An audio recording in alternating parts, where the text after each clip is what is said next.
Hi friends, welcome to paperless knowledge. आज है 30 जून और आज हम बात करेंगे आज के कुछ करंट अफेयर्स क्वेश्चंस का। साथ ही हम आपसे कुछ क्वेश्चंस भी पूछेंगे जिसका आंसर आपको हमारे कमेंट बॉक्स में जाके देना है। तो अभी तक अगर आपने हमारे चैनल को सब्सक्राइब ना किया है तो इसे सब्सक्राइब कर लें और बगल में दिए हुए बेल आइकन को जरूर प्रेस करें, जिससे हमारे हर वीडियो की नोटिफिकेशन आपको टाइमली मिलती रहे। आप हमारे टेलीग्राम ग्रुप से भी जुड़ सकते हैं। टेलीग्राम का लिंक हमने अपने डिस्क्रिप्शन बॉक्स में दे रखा है, वहाँ से जाके आप डेली की PDF फाइल डाउनलोड कर सकते हैं। चलिए बात करते हैं आज के क्वेश्चंस की। किस मंत्रालय ने जेलों में महिलाएं नामक रिपोर्ट जारी की? यहाँ पे आपका 4 ऑप्शन दिया गया है। चारों में से जो सही आंसर है वो है ऑप्शन सी, महिला और बाल विकास मंत्रालय। तो महिला और बाल विकास मंत्रालय ने जेलों में महिलाएं नामक रिपोर्ट जारी की। वहीं दूसरा क्वेश्चन आपका पूछा गया है, भारतीय महिला बैंक की स्थापना कब व कहाँ हुई? तो यहाँ पे जो आपका सही आंसर होगा वो है ऑप्शन बी, 2013 में दिल्ली में नेहरू कनॉट प्लेस में इसकी स्थापना हुई। ठीक, तो चलिए आज के पहले क्वेश्चन पे चलते हैं। तो पहला क्वेश्चन है आज का, विश्व बैंक द्वारा किस क्षेत्र में सुधार के लिए 3700 करोड़ रुपए की कर्ज को मंजूरी दी गई? यहाँ पे आपका 4 ऑप्शन दिया गया है। चारों में से जो सही आंसर है वो है ऑप्शन बी, शिक्षा के क्षेत्र में। तो शिक्षा के क्षेत्र में सुधार के लिए 3700 करोड़ यानी 50 करोड़ डॉलर की मंजूरी विश्व बैंक द्वारा दी गई है। किसे? भारत को। ठीक, तो भारत ने 6 राज्यों को इसमें शामिल किया है जो इससे लाभान्वित होंगे, और उनमें केरल, मध्य प्रदेश, महाराष्ट्र, उड़ीसा, राजस्थान और हिमाचल प्रदेश, ये 6 राज्य इससे लाभान्वित होंगे। ठीक, इस ऋण की मंजूरी स्टार्स कार्यक्रम के एक भाग के रूप में ऋण को मंजूरी दी गई। स्टार्स यानी इसका पूरा नाम strengthening teaching learning and result for state programme है। ठीक, और यह ऋण विश्व बैंक की समूह ऋण शाखा international bank for recognition and development द्वारा स्वीकृत किया जाएगा। आपको बता दें, यहाँ पे विश्व बैंक की बात की गई है, तो विश्व बैंक के बारे में हमें जानना चाहिए। विश्व बैंक यह एक विशिष्ट संस्था है और इसका मुख्य उद्देश्य सदस्य राष्ट्रों के पुनर्निर्माण और विकास के कार्यों में आर्थिक सहायता देना है। विश्व बैंक समूह 5 अंतर्राष्ट्रीय संगठनों का एक ऐसा समूह है जो सदस्य देशों को वित्त और वित्तीय सलाह देता है। इसका मुख्यालय वाशिंगटन DC और इसकी स्थापना 1945 में हुई। इसमें जो सदस्यता वाले राज्य हैं, देश हैं, उसमें 189 देश IBID और 173 देश IDA वाले हैं। ठीक, संस्थापक इसके जॉन मेनार्ड कीन्स और हैरी डेक्स्टर वाइट हैं। चलिए नेक्स्ट क्वेश्चन पे चलते हैं। तो नेक्स्ट क्वेश्चन है हमारा, राष्ट्रीय सांख्यिकी दिवस किस दिन मनाया जाता है? यहाँ पे आपका 4 ऑप्शन दिया गया है। चारों में से जो सही आंसर है वो है ऑप्शन सी, 29 जून। 29 जून को हम प्रतिवर्ष राष्ट्रीय सांख्यिकी दिवस के रूप में मनाते हैं। अब आपको बता दें कि यह सामाजिक आर्थिक नियोजन और नीति तैयार करने में सांख्यिकी के महत्व के बारे में जन जागरूकता पैदा करने के लिए हम मनाते हैं। और यह दिवस सांख्यिकीय प्रणाली और आर्थिक नियोजन के क्षेत्रों में स्वर्गीय प्रोफेसर प्रशांत चंद्र महालवोनिस के उल्लेखनीय योगदान के सम्मान के रूप में हम मनाते हैं। अब यहाँ पे हमने बात की है प्रशांत चंद्र महालवोनिस की। तो प्रशांत चंद्र महालवोनिस ये विश्व मान्यता प्राप्त करने वाले पहले भारतीय सांख्यिकीविद थे और 1933 में उन्होंने अपनी पहली सांख्यिकी पत्रिका संख्या की स्थापना की थी। नेक्स्ट क्वेश्चन पे चलेंगे। नेक्स्ट क्वेश्चन है हमारा, किस रेटिंग एजेंसी ने इस वित्त वर्ष में भारत की अर्थव्यवस्था के 5% सिकुड़ने का अनुमान लगाया है? सिकुड़ने का अनुमान मतलब कम होने का। ठीक, तो यहाँ पे आपका 4 ऑप्शन दिया गया है। इसमें से जो सही आंसर है वो है ऑप्शन डी, S&P। S&P मतलब स्टैंडर्ड एंड पुअर्स। तो स्टैंडर्ड एंड पुअर्स कंपनी ने अपनी हाल ही रिपोर्ट में यह जारी किया है कि भारतीय अर्थव्यवस्था गहरे संकट में है और अनुमान है कि भारतीय अर्थव्यवस्था के इस वित्त वर्ष में 5% की कमी की उम्मीद है।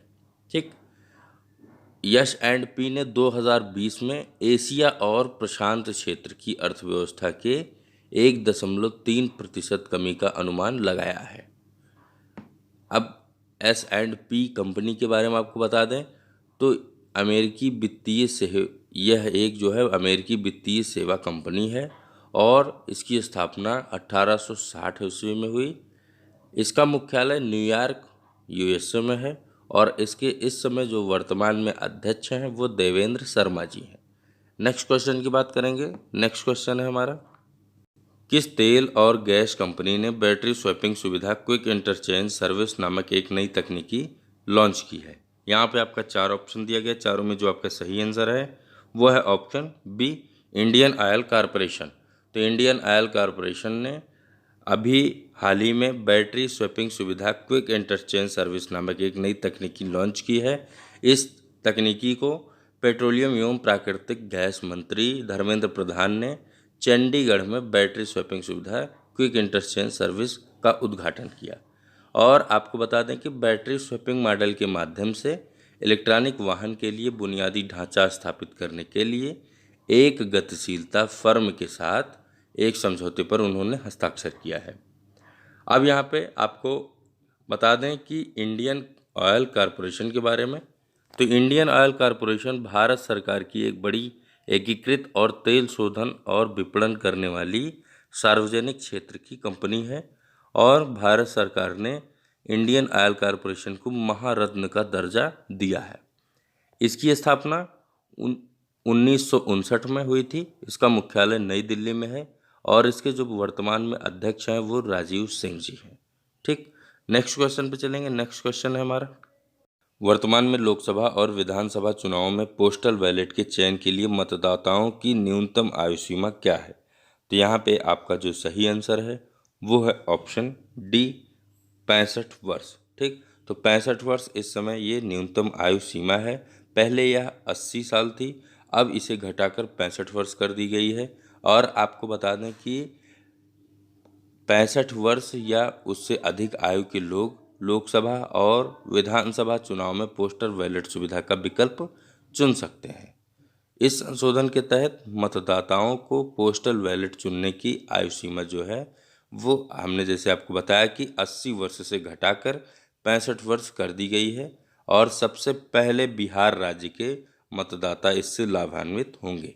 लोकसभा की बात हमने की है यहाँ पे, तो लोकसभा भारतीय संसद का निचला सदन है और उसके ऊपरी सदन को हम राज्यसभा कहते हैं। ठीक, इसकी स्थापना 17 अप्रैल 1952 में हुई, किसकी? लोकसभा की, और मुख्यालय इसका नई दिल्ली में है।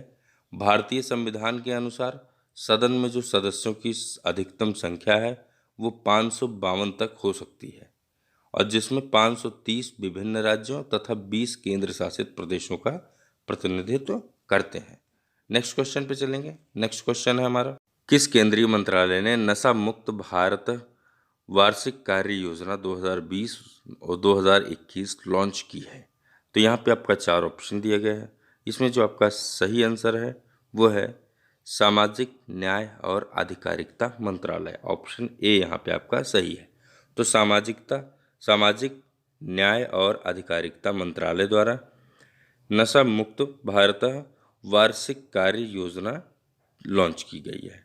इस योजना में जो भी जैसे क्वेश्चन में आपका साफ स्पष्ट हो रहा है कि नशा मुक्त भारत मतलब भारत को नशा मुक्त बनाने के लिए इस योजना को लॉन्च किया गया है। इसमें जो भी व्यक्ति नशीली दवाइयों या नशीले पदार्थ का सेवन करते हैं उनको इस नशे से बचाने के लिए इस योजना को लॉन्च किया गया है। नेक्स्ट क्वेश्चन पे चलते हैं। नेक्स्ट क्वेश्चन है हमारा, हाल ही में किस देश के स्टॉक एक्सचेंज में आतंकी हमला हुआ? तो यहाँ पे आपका 4 ऑप्शन दिया गया है।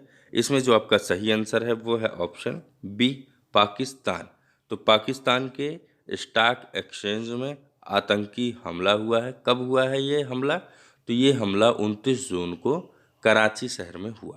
ठीक, अभी हाल में पाकिस्तान के जो प्रधानमंत्री हैं वो मोहम्मद इमरान खान हैं और पाकिस्तान में 29 जून को कराची शहर में उसके स्टॉक एक्सचेंज में आतंकी हमला हुआ है। नेक्स्ट क्वेश्चन पे चलेंगे। नेक्स्ट क्वेश्चन है हमारा, पीओके में हाइड्रो पावर प्रोजेक्ट हेतु पाकिस्तान के किस देश के साथ समझौते पर हस्ताक्षर किया है? तो यहाँ पे आपका जो सही आंसर है वो है ऑप्शन सी, चीन। चीन के साथ पीओके में हाइड्रो पावर प्रोजेक्ट हेतु पाकिस्तान ने एक समझौते पर हस्ताक्षर किया है और यह हस्ताक्षर उसने 25 जून को किया।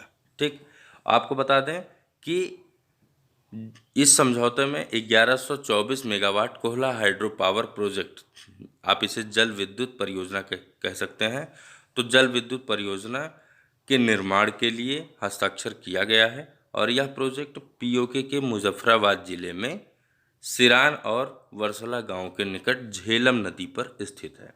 किस नदी पर? झेलम नदी पर स्थित है। ठीक, नेक्स्ट क्वेश्चन पे चलेंगे। नेक्स्ट क्वेश्चन है हमारा, मलावी के नए राष्ट्रपति के रूप में किसे चुना गया? यहाँ पे आपका 4 ऑप्शन दिया गया है, इसमें से जो आपका सही आंसर है वो है ऑप्शन डी, लजारस चकवेरा। तो लजारस चकवेरा को 59.34% वोट के साथ जीत हासिल हुई है और इन्हें पूर्व में पीटर मुखारिथा यहाँ के राष्ट्रपति थे, उनके स्थान पर इनको राष्ट्रपति चुना गया। मलावी की चर्चा यहाँ पे हुई है, तो आपको बता दें दक्षिण अफ्रीका का यह एक देश और इसकी सीमा जाम्बिया, तंजानिया और मोजाम्बिक से लगती है। 6 जुलाई 1964 को यूनाइटेड किंगडम से यह स्वतंत्रता इसको मिली थी। ठीक, नेक्स्ट क्वेश्चन पे चलेंगे। नेक्स्ट क्वेश्चन है हमारा, स्वास्थ्य मंत्रालय द्वारा कोविड-19 मरीजों के लिए नैदानिक प्रबंध प्रोटोकॉल में किसे जोड़ा गया है? यहाँ पे आपका 4 ऑप्शन दिया गया है, चारों में से जो सही आंसर है वो है ऑप्शन डी, डेक्सामेथासोन। तो डेक्सामेथासोन स्वास्थ्य मंत्रालय द्वारा इसमें जिसको ऑक्सीजन की सहायता की आवश्यकता है उन रोगियों के लिए डेक्सामेथासोन के उपयोग में जोड़ा गया है और WHO ने डेक्सामेथासोन के उत्पादन में तेजी से वृद्धि के लिए सलाह दी है।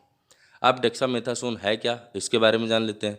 तो यह एक प्रकार का कार्टिकोस्टेराइड दवा है और इसका उपयोग कई प्रकार के चालन के उपचार के लिए किया जा रहा है, जैसे सर्जरी, अस्थमा, त्वचा रोग आदि। ठीक, तो डेक्सामेथासोन इक्यूनोस्प्रेसेंट का कार्य करती है। किसका कार्य करती है? इक्यूनोस्प्रेसेंट का कार्य करती है। नेक्स्ट क्वेश्चन की बात करेंगे, तो नेक्स्ट क्वेश्चन में आज हम बात करने वाले हैं अपने उन 2 क्वेश्चंस का। तो चलिए बात करते हैं 2 क्वेश्चंस पे। तो यहाँ पे आपसे पहला क्वेश्चन जो पूछा जा रहा है, कौन सी झील तंजानिया और युगांडा के बीच अंतर्राष्ट्रीय सीमा बनाती है? 4 ऑप्शन दिए गए हैं। दूसरा क्वेश्चन पूछा जा रहा है, विश्व की सर्वाधिक खारे पानी की झील वान झील किस देश में स्थित है? यहाँ भी आपका 4 ऑप्शन दिया गया है। तो दोस्तों दोनों क्वेश्चन का आंसर आप हमारे कमेंट बॉक्स में जाके कमेंट कीजिए और अगर कोई भी आपको क्वेश्चन ना समझ में आ रहा हो तो उसे आप हमारे कमेंट बॉक्स में कमेंट करके हमसे फिर से पूछ सकते हैं। अभी तक अगर आपने हमारे इस चैनल को सब्सक्राइब ना किया है तो उसे सब्सक्राइब कर लें और अगर आपको यह वीडियो अच्छी लगी हो तो उसे लाइक व शेयर करना बिल्कुल ना भूलें। तो दोस्तों आज के वीडियो में इतना ही, फिर मिलेंगे किसी अन्य वीडियो के साथ, तो तब तक के लिए धन्यवाद।